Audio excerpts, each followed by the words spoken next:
நண்பர்கள் அனைவருக்கும் வணக்கம். நான் உங்கள் தியாக். நம்ம யூடியூப் சேனலில் நம்பிக்கை சார்ந்த பாசிட்டிவ் மைண்ட் செட் சார்ந்த நிறைய பதிவுகளை தொடர்ந்து போட்டுக்கிட்டு வரோம். ஆனால் அந்த பதிவுகள் எல்லாமே கொஞ்சம் சீரியஸ் டோனில் இருக்கிறத நான் உணர்றேன்.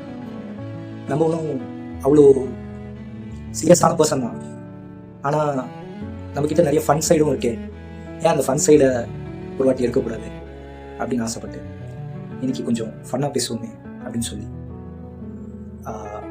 இன்னைக்கு நான் எடுத்துருக்க டாபிக் காதலா கரியரா வர்சஸ் 2K கிட்ஸ். சுவாரஸ்யமாக இருக்கும், வாங்க வெளியே போகிறோம்.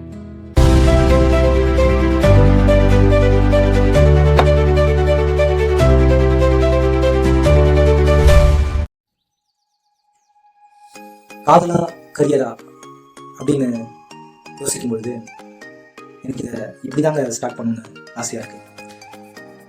கொஞ்சம் யோசிச்சு பாருங்களேன். மண்டே மார்னிங் ஒரு 9 o'clock நீங்கள் ஆஃபீஸில் உங்கள் மேனேஜர் முன்னாடி நின்றுருக்கீங்க. அவர் இந்த ப்ராஜெக்டை நான் ஃப்ரைடே ஈவினிங் 5 o'clock கேட்டேனே, நீ ஏன் கொடுக்காம ஷட் டவுன் பண்ண அப்படின்னு சொல்லி மண்டே மார்னிங் 9 o'clock நமக்கு ரைடு விட்டுட்ருக்காரு. அவருக்கு என்ன பதில் சொல்கிறதுன்னு தெரியாமல் முடிச்சுட்டே இருக்கும்போது பாக்கெட்டில் இருக்க ஃபோன் டிங் டிங் டிங் டிங் நோட்டிஃபிகேஷன் வந்துகிட்டே இருக்குது. சரியாக ஒரு வீடியோ சமாளித்து சார் ஒரு 2 மணி நேரத்தில் முடிச்சிடறேன், 3 மணி நேரத்தில் முடிச்சிடறேன் அப்படின்னு சொல்லி அவரை சமாதானப்படுத்திட்டு போய் டேபிளில் உட்காந்து ப்ராஜெக்ட் ஆரம்பிக்க மாட்டோம். முதல்ல ஃபோனில் என்ன நோட்டிஃபிகேஷன் வந்து நெட் ஓப்பன் பண்ணி பார்ப்போம்.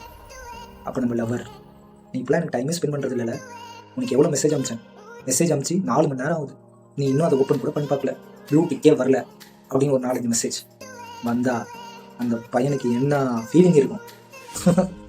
இந்த மாதிரி உங்களுக்கும் நீங்களும் அவஸ்தைப்பட்டிருக்கீங்களா? நிறைய பேர் வாழ்க்கையில் இது நடந்திருக்கும். ஆமாம், இந்த மாதிரி காதலா கரியரா இதை எப்படி பேலன்ஸ் பண்ணி கொண்டு போகிறதுன்னு தெரியாமல் நம்மளுக்கு நிறைய பேர் இருக்காங்க. சரி, காதல் தான் வேணும்னு கரியரை விட்டோம்னா நாளைக்கு ஷாப்பிங் மால், சினிமா, பாப்கார்ன்லாம் யார்கிட்ட போகும்?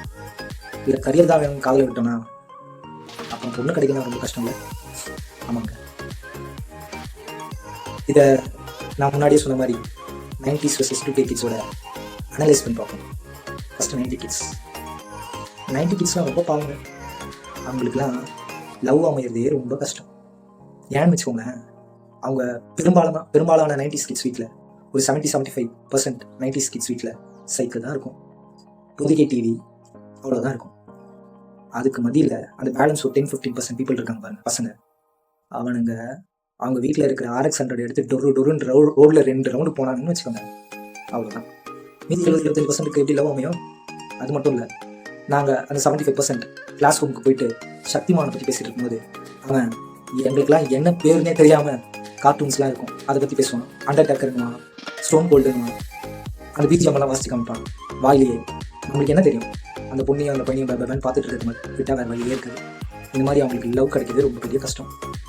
ஆனால் கண்டிப்பாக வேலை கிடைச்சவங்க, இல்லைனா வீட்டில் சோறு கிடைக்காது. வேலை இல்லாமல் ஒரு 6 மாதம் இருந்துட்டோன்னு வச்சுக்கோங்க, அம்மா அப்பா மாமா மச்சானு ஏன் எதுக்கு அசிங்கப்படுத்துவானே தெரியாது, அவ்வளோ கவனமாக இருக்கும். அதனால 90s கிட்ஸ் பெரும்பாலான பேர் முதல்ல எப்படியாவது ஒரு வேலையை கண்டுபிடிச்சோன்னு போய் வேலையை உட்காந்துருவாங்க. அதுக்கப்புறமா மேனேஜர் என்ன சொன்னாலும் கேட்பானுங்க. 8 மணி நேரம் இல்லைங்க, 11 மணி நேரம் வேலை செய்ய சொன்னாலும் செய்வானுங்க. அவனுக்கு உடம்பு சரியில்லைன்னு போய் லீவ் கேட்கறதுக்கே கேட்கலாமா வேணாமா, கேட்டால் இருந்தாலும் என்ன திட்டுவாருன்னு தெரியாமல் யோசிச்சுட்டு இருப்பானுங்க. இது 90s கிட்ஸோட வாழ்க்கை.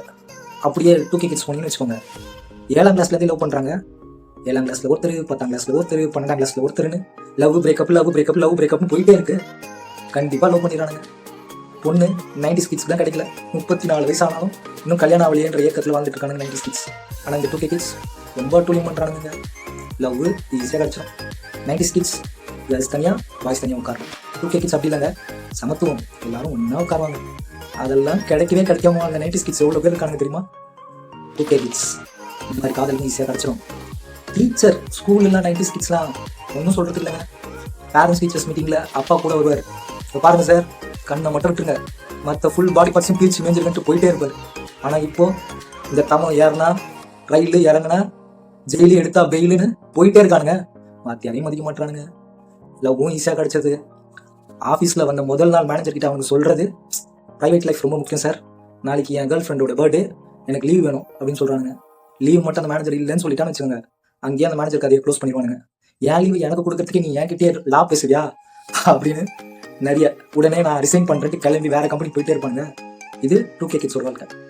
சரி, அப்போ 2K கிட்ஸ் தான் கரெக்ட் தானே, அவங்க வாழ்றது தானே கரெக்டு, வேலை காதல் எல்லாமே கரெக்டாக பேலன்ஸ் பண்ணுறானுங்க. இந்த 90 கிட்ஸ் தான் எதுக்கு பிறந்தும் தெரியாமல் சுற்றிட்டு இருக்கானுங்க அப்படின்னு நீங்கள் யோசிக்கிறீங்களா? நீங்கள் யோசிக்கிறது இதுக்கெல்லாம் விடை கண்டுபிடிக்கிறது எல்லாமே கொஞ்சம் கஷ்டம் தான். ஏன்னா இது ரொம்ப கன்ஃபியூஸ்டான டாப்பிக்கில்.